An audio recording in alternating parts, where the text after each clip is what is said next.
السلام عليكم ورحمة الله وبركاته. أهلا بكم في قناة العشاب الصغير محل الشيخ العطارين. النهاردة هنعمل تتبيلة من المطلوبة كتير قوي مننا، وهي بهارات السجق. هي حاجة جميلة زي مثلا البسباسة، زي البابريكا. بهارات السجق بتحتاج بعض التركات البسيطة، ما بتحبش تبقى بيضة، يعني ما لازم يعني بيضاف لها بعض البهارات، زي مثلا بتحب البابريكا كتير قوي، بتحب برضو البسباسة وسط الطيب، يعني بتحب تبقى متكلفة شوية بعيدا عن أي بهارات تانية. برضو بتبقى أغنى في البهارات من بهارات الحواوشي. تعالوا نعمل التركة بتاعتها ونشوف احنا عملناها ازاي. أول حاجة في بهارات السجق، وهي العامل الأساسي معايا البابريكا، يعني دي أكبر كمية ممكن تتحط هتبقى البابريكا. فلفل أسمر،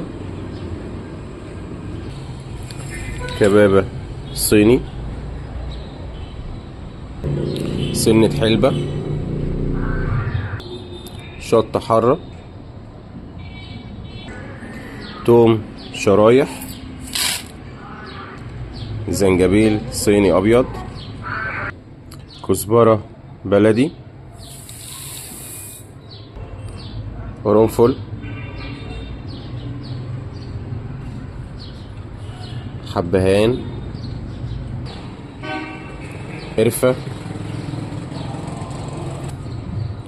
وأخيرا سمان.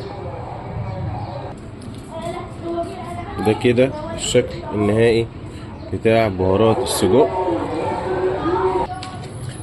انا طبعا سبت التركة الأخيرة بعد ما نخلص تجميعة البهارات، وهو ده اللي بيفرق السجق عن البهارات اللي هي شبيهة له، مثلا زي الكفتة، زي الحواوشي، وهي البسباسة. البسباسة هي قشرة بتاعة جوز الطيب، بس بيبقى لها رونق وشكل محترم جدا وطعم عالي قوي.